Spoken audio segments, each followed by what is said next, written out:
ఈ రోజే సబ్స్క్రైబ్ చేయండి, మీ ఫేవరెట్ షోస్ చూడండి.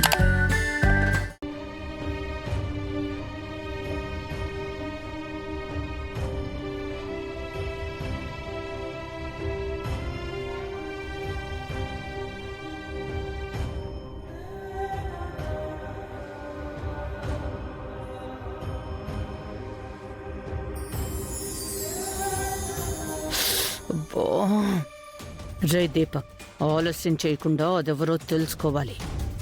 సరే మమ్మీ. అమ్మా, నాయన ఒప్పుకున్నాడమ్మా. మనం ఈ ఇంట్లో ఉండడానికి ఒప్పుకున్నాడమ్మా.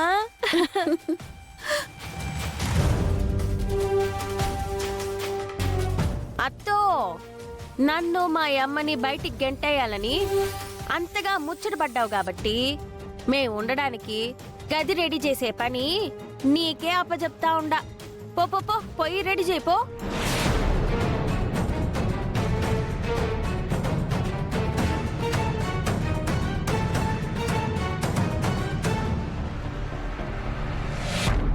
చిన్నాయనా, చిన్నమ్మ, నా గురించి మీరేం దిగులు పడద్దు. నేను ఖచ్చితంగా మీ ఇంటి బిడ్డనే.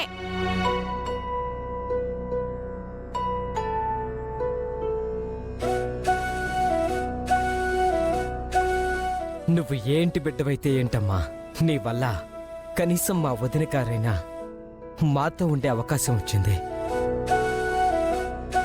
రూప చనిపోవటంతో ఒంటరిగా ఉంటూ ఎంతో బాధపడుతుందని బాధపడేవాళ్ళం.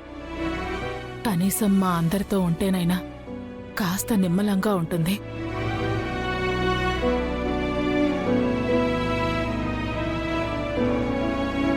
బావగారు, మీరేం బాధపడొద్దు, అన్నీ సర్దుకుంటాయి.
నాన్న, ఇది అమ్మ రూమా?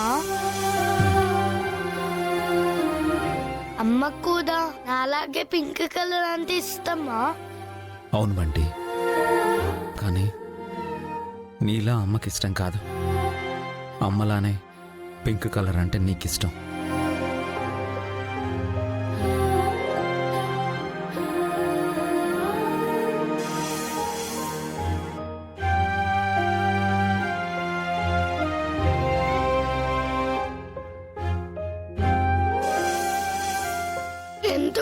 బాబా ఇలా చేసావు?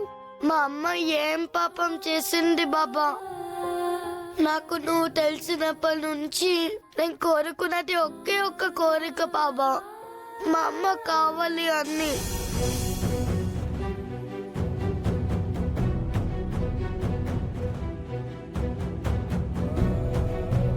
మా అమ్మ ఎవరు తాతయ్య? మా అమ్మని నాకు ఇచ్చేసరికి నువ్వు ఉన్నవనుకున్నాను, కానీ ఇలా ఇచ్చినంత ఇచ్చి దూరం చేసావెందుకు బాబా? మనుషులు తప్పు చేస్తే శిక్షించడానికి మీరున్నారు, మీరు కూడా తప్పు చేస్తే ఎలా బాబా? నాకు మా అమ్మ కావాలి బాబా, నువ్వేం చేస్తావో నాకు తెలీదు, నాకు మా అమ్మ కావాలి.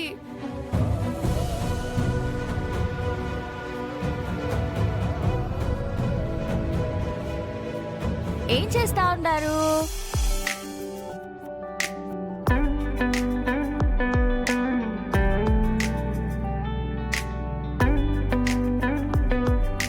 అయినా అక్క పోయిండాదని మీరంతా ఎన్ని దినాలు ఇట్లా బాధపడతా ఉంటారు?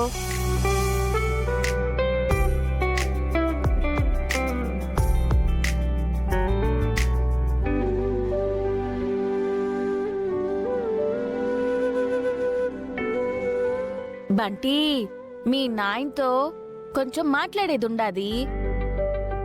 నువ్వు మీ తాత దగ్గరికి వెళ్ళు. సరే, నేను మా తాత దగ్గరికి వెళ్తాను. పో పో.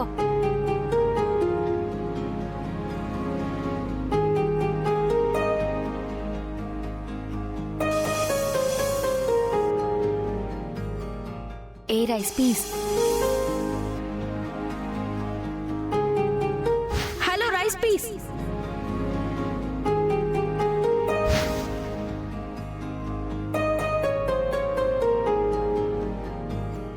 ఏంటి రైస్ పీస్ అలా చూస్తున్నావు?